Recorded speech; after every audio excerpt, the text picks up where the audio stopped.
India has a long-term plan to build up the semiconductor business in your country. Why and what are you thinking? Three things. First is electronics manufacturing, which was practically negligible 10 years back, is today a significantly large industry. $87 billion. This iPhone 14 that you see is made in India. Its supply chain is shifting to the country. Sector after sector, we are getting from import substitution to export-led growth. So telecom equipment, 3 years from now, India will be a large telecom equipment exporter. All the pieces are well set. Development is very good. A couple of companies have already started exporting to countries like US. So a very large market which requires semiconductor as the basic raw material, item one. Item two, a very competitive talent pool, good talent pool, about 52,000 semiconductor engineers working in the country. And almost all of them are working from legacy nodes to the cutting edge to the SoC, getting the absolutely new optimization in power consumption, all kind of stuff. The latest and really some of the leading edge technologies our people are working, our talent is working.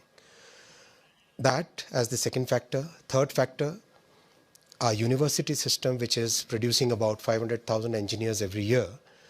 We have tailored our project, our entire plan to make sure that this university system generates a significantly large number of talent, and we have committed to develop 85,000 talent over the next 10 years. And within the 1 year of our announcement of our policy, we announced the policy on 1st January of 2022. By now, we have already tied up with 60 universities. We have changed the course curriculum. So all these factors together make it very natural that India should be the destination for semiconductor. And how about financing? How much money is the government putting behind this effort? Government is putting $10 billion. That is just the first tranche. And we fully understand that this is not something which can be done in a quarter or two or a year. This is a long haul. This will require a lot of persistence. This will require lots and lots of effort. And I thank friends like Pat who are guiding us in this journey.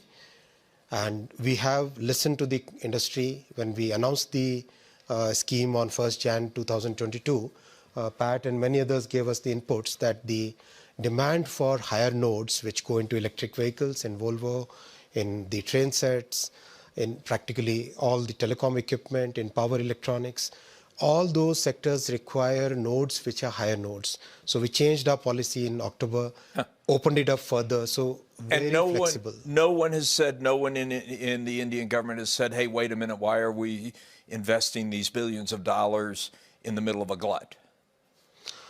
As Pat very clearly said, this kind of ups and downs have been seen in this industry for quite some time. As Volvo, 4,000 semiconductors in a truck, in an EV. In a train set, that number is close to 12,000. And in train set, we are right on track to become a major exporter in the coming 3 years. So the demand is going to be huge. You're not worried about that. You have no doubt about absolutely the demand. Add one more point here. It took 60 years for the semiconductor industry to grow to $550, $600 billion. It's going to be $1 trillion in next 6 years. So that's the kind of growth which is happening in this industry. It's going to double in 6 years. Yeah. By the end of 2030, 1 trillion we cross is the expectation of most analysts at this point. So there's enough for everybody. Are you confident? Well, Netherlands is small. Well, we do need a lot of chips. So another piece would be green manufacturing. Semiconductor manufacturing will become, will also be affected by the green discourse we have everywhere. So we in India are very clear that whatever new plants, new fabs that we set up will be served with green energy, will be serviced by green energy. We already have 42% of our energy from green sources, from renewable sources, and we do want to add that advantage to the semiconductor manufacturing also.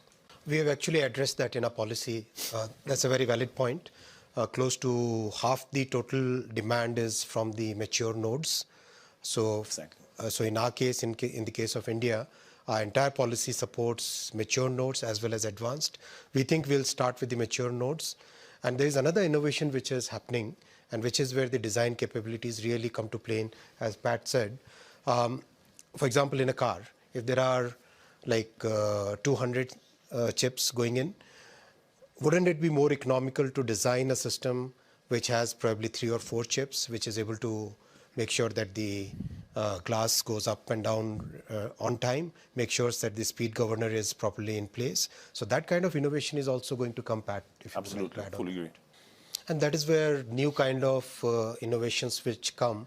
For example, I wouldn't be surprised if in 3 years from now, we see a car operating system, automobile operating system, which basically makes sure that all the chips manufactured by different people for different functions, they are basically able to speak to each other in a very seamless way. So those kind of innovations are also part of the semiconductor. We're doing that. Ashwini. I think trusted long-term partnerships would be a very important factor in success going forward.